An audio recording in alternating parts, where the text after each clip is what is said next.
Welcome to otaku Sujal. तो जैसा कि आप सभी ने थंबनेल में देख ही लिया है, आज हम बात करने वाले हैं नाइन टाइटन्स की पावर्स एंड स्पेशल एबिलिटीज़ की, जो हमने अटैक ऑन टाइटन में देखे थे। और हाँ, ये कोई रैंकिंग वीडियो नहीं होने वाली, तो तुम सब अपने अकॉर्डिंग इन्हें रैंक कर सकते हो। तो हम सबसे पहले बढ़ते हैं फर्स्ट टाइटन की तरफ, जो कि है फीमेल टाइटन। तो प्रेजेंट टाइम में फीमेल टाइटन के यूज़र एनी लियन हार्ट है, जो अपनी टाइटन फॉर्म में दिखती तो बाकी सभी नॉर्मल टाइटन्स जैसी है, पर अगर बात करें उसकी एबिलिटीज़ की तो वो अपने किसी भी पार्ट को हार्डन कर सकती है क्रिस्टल की तरह, जैसा कि वो एरन के साथ अपनी फाइट में करती है। और तो और वो अपने आप को भी एक क्रिस्टल शेल के अंदर बंद कर सकती है, जैसा कि हम सभी ने देखा ही था सीजन 1 के एंड में, जब वो अपने आप को बचाने के लिए क्रिस्टल शेल में बंद कर सकती है। बात करें अगर एनी की दूसरी पावर यानी फीमेल टाइटन की दूसरी पावर की, तो वह है कंट्रोल ऑफ प्योर टाइटन्स, जिसे हमने तब देखा था जब पूरे स्काउट रेजिमेंट एनी को घेर लेता है।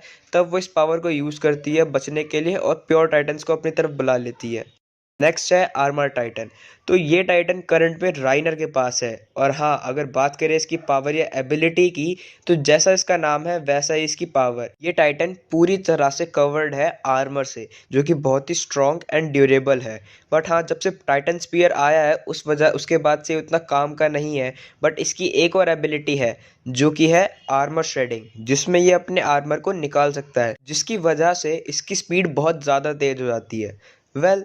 कुछ भी हो, बट आर्मर टाइटन स्ट्रॉन्ग तो है, क्योंकि इसने कोलोसल टाइटन के ट्रांसफॉर्मिंग ब्लास्ट को सरवाइव किया था, जो कि एक बहुत बड़ी फीट है। अब जो भी हो, बढ़ते हैं नेक्स्ट की तरफ, कार्ड टाइटन। ये टाइटन अभी करंट में पीक के पास है, जो कि यूजुअली 4 पैर पर ही चलता है। ये Titan one of the weakest Titan है बाकी के 9 टाइटन्स में से, और इसी वजह से इसको हमेशा अपने साथ एक मशीन गन कैरी करनी पड़ती है। और तो और ज़्यादातर टाइम से गन, आइटम्स एंड लोगों को ही कैरी करने के लिए काम आती है, बट इट डजंट मीन कि ये यूजलेस टाइटन है। काइट टाइटन की जो सबसे फेमस एबिलिटी है वो उसके हाई एंड्योरेंस है, जिसकी मदद से ये मंथ्स तक टाइटन फॉर्म में रह सकती है। और तो और इस टाइटन की जो सबसे स्पेशल पावर है वो ये है कि ये 100 से भी ज़्यादा बार लगातार ट्रांसफॉर्मेशन कर सकती है, और ये बात ही इस टाइटन को यूनिक बनाती है, क्योंकि बाकी टाइटन्स तो कुछ बार में ही ट्रांसफॉर्मेशन के बाद एग्जॉस्ट हो जाते हैं। और क्योंकि ये 4 लेग्स पे मूव करता है टाइटन, तो इसके यूज़र को भी नॉर्मल चलने में बहुत दिक्कत होती है। इस वजह से जब भी हमने पीक को देखा है, वो ज़्यादातर या तो क्रॉल करती है या फिर 4 पैर पर चलती थी। नेक्स्ट है बीस्ट टाइटन। ये अभी करंट में जी की अगर इनहेरिट करता है, और इसकी हाइट 17 मीटर के अराउंड है। अभी ये टाइटन एक जाइंट मंकी की तरह दिखता है, बट ऐसा कंपलसरी नहीं है कि ये हमेशा ऐसा ही दिखे। इसकी फॉर्म इसके यूज़र की पर्सनैलिटी पर डिपेंड करती है, क्योंकि टॉम का बीस्ट टाइटन कुछ गोट की तरह दिखता है कि वो काम नेचर और पर्सनैलिटी का था, और जीक का बीस्ट टाइटन एक बंदर की तरह दिखता है। और बीस्ट टाइटन के बारे में देखा जाए तो ज़्यादा कुछ खास पावर हमने देखी नहीं है उसके एनिमे में, क्योंकि इस टाइटन को हमने जब भी एनिमे में देखा है, ये यूजुअली पत्थर फेंकने के ही काम आता है। हाँ, इसकी एक एबिलिटी बहुत कमाल थी कि अगर इस टाइटन का ब्लड या फिर स्पाइनल फ्लूइड वो किसी को पिला दिया जाए, तो ये जीक उस ह्यूमन को प्योर टाइटन में कन्वर्ट कर सकता है अपनी रॉयल ब्लड की वजह से, जिसको ये चिल्ला के यूज़ करता है। तो नेक्स्ट टाइटन है अटैक टाइटन, जो दिखता तो नॉर्मल टाइटन जैसा ही है, और ये करंटली अभी एरन येगर इनहेरिट करता है, बट इसके पास है इनक्रेडिबल स्ट्रेंथ, जिसको हमने सीजन 1 में देखा था, जब एरन एक बहुत बड़े बोल्डर को उठाकर वॉल को बंद कर देता है।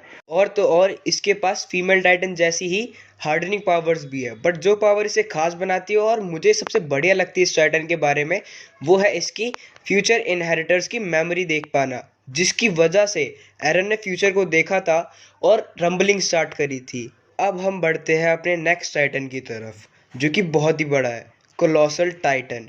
ये one of the tallest Titan है सीरीज में, जो कि अभी आर्मिन के पास है, बट पहले ये बैरटोल्ड के पास था।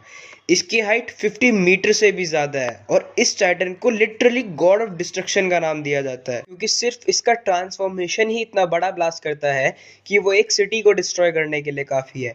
इसने सिर्फ एक किक में वॉल मारिया को डिस्ट्रॉय कर दिया था।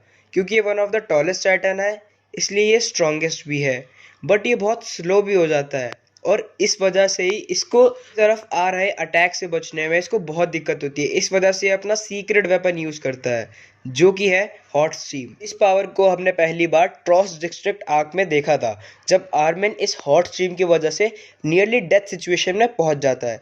अब नेक्स्ट है जॉर टाइटन। इसके 4 इनहेरिटर्स हमें दिखाए गए हैं एनिमे में, पार्को, इमेर, मार्शल और करंटली ये फाल्को के पास है। ये सबसे स्मॉलेस्ट टाइटन है सारे के सारे 9 टाइटन में, बट ये इसको हर फाइट में एक अपर हैंड देता है क्योंकि ये टाइटन बहुत ही ज़्यादा स्ट्रॉन्ग और फास्ट। इसके जॉ और क्लॉज किसी को भी काट सकते हैं और इन्हीं की मदद से एरन ने 4th सीजन के एंड में वॉर हैमर टाइटन को इनहेरिट किया था। अब बात करते हैं सबसे डिफरेंट टाइटन की, जो है वॉर हैमर टाइटन, जिसका अपीयरेंस बाकी टाइटन से बहुत ज़्यादा ही अलग है। और अगर बात करें इसकी एबिलिटी की तो वो है टू क्रिएट एनीथिंग्स। लिटरली ये टाइटन अपनी पावर से कोई भी वेपन बना सकता है।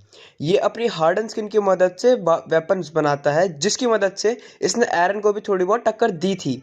बट इस टाइटन की जो सबसे कूल एबिलिटी है वो ये है कि जैसे सारे के सारे टाइटन यूजर्स अपने टाइटन को उसके नेप यानी गर्दन के पीछे वाले पार्ट के थ्रू कंट्रोल करते हैं, बट इस टाइटन को इसका यूज़र रिमोटली कंट्रोल करता है, जिसमें वो अपनी बॉडी के अराउंड एक हार्डन शेल क्रिएट कर देता है और उसको अंडरग्राउंड छुपा देता है, जो टाइटन बॉडी से एक वायर के थ्रू कनेक्टेड होता है।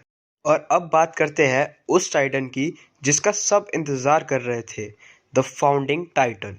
क्योंकि इस टाइटन से ही बाकी के 8 टाइटन और पूरी टाइटन स्पीशीज क्रिएट हुई थी। और इस टाइटन की पावर सिर्फ और सिर्फ रॉयल ब्लड वाले ही यूज़ कर सकते हैं। इस टाइटन का फर्स्ट इनहेरिटर ईमेर फ्रिट्ज बनी थी, जिसको ये पावर मिली थी एक अजीब से दिखने वाले क्रीचर से, जिससे वो फर्स्ट यूज़र बनी थी फाउंडिंग टाइटन की। अब ये टाइटन इतना स्पेशल इसलिए है क्योंकि इसके पास बाकी के 8 टाइटन की तरह एक दो पावर नहीं है, बल्कि बहुत सारी है। तो चलो बात करते हैं इसकी पावर्स के बारे में। तो इसकी फर्स्ट पावर है टाइटन कंट्रोल। फाउंडिंग टाइटन के पास सीरियसली ये पावर है कि वो किसी भी टाइटन को कंट्रोल कर सकता है, चाहे वो सब्जेक्ट्स ऑफ ईमेर हो या फिर प्योर टाइटन्स, जिसको वो या तो चिल्ला के यूज़ कर सकता है। और अगर आपको याद हो तो एरन ने इस पावर को यूज़ करके डायनाफ्रिट्स के टाइटन को मारा था, जिसमें जब एरन चिल्लाता है तो सभी प्योर टाइटन डायनाफ्रिट्स के टाइटन पे अटैक कर देते हैं। तो अब नेक्स्ट पावर की बात करते हैं, टाइटन क्रिएशन। और इस पावर की मदद से आप कैसे भी टाइटन क्रिएट कर सकते हो, और इसकी मदद से ही किंग फ्रिट्स ने वॉल टाइटन्स को क्रिएट किया था और पैराडी आइलैंड पे 3 वॉल क्रिएट किए थे, जिसके नाम है वॉल मारिया, वॉल रोज और वॉल शीना। नेक्स्ट पावर है मेमोरी अल्ट्रेशन। इस पावर से यूज़र किसी की भी मेमोरी को चेंज कर सकता है। फाउंडिंग टाइटन की इस पावर को यूज़ करके ही किंग फ्रिट्स ने सारे एलियंस की मेमोरी को चेंज कर दिया था और उन्हें ये यकीन दिलाया था कि पूरी दुनिया डिस्ट्रॉय हो चुकी है, सिर्फ वॉल्स के अंदर ही ह्यूमन जिंदा है और वॉल्स के बाहर टाइटन है। नेक्स्ट पावर है टेलीपैथिक कम्युनिकेशन, जिसकी मदद से फाउंडिंग टाइटन सारे के सारे एलियंस और सब्जेक्ट्स ऑफ ईमेर से कम्युनिकेट कर सकता है, उस प्लेस की वजह से जहाँ पर ईमेर इतने सालों तक रहती, जिसे पाथ कहते हैं। इस पावर की वजह से एरन ने सबको बताया था कि उसने रंबलिंग स्टार्ट कर दी है। तो ओटाकूज, ये वीडियो सिर्फ यही तक थी, और हाँ, ये कोई रैंकिंग वीडियो नहीं थी। I hope you enjoyed it. अब मैं मिलता हूँ आपसे नेक्स्ट वीडियो में, और ये वीडियो यहाँ तक देखने के लिए आरिगातो।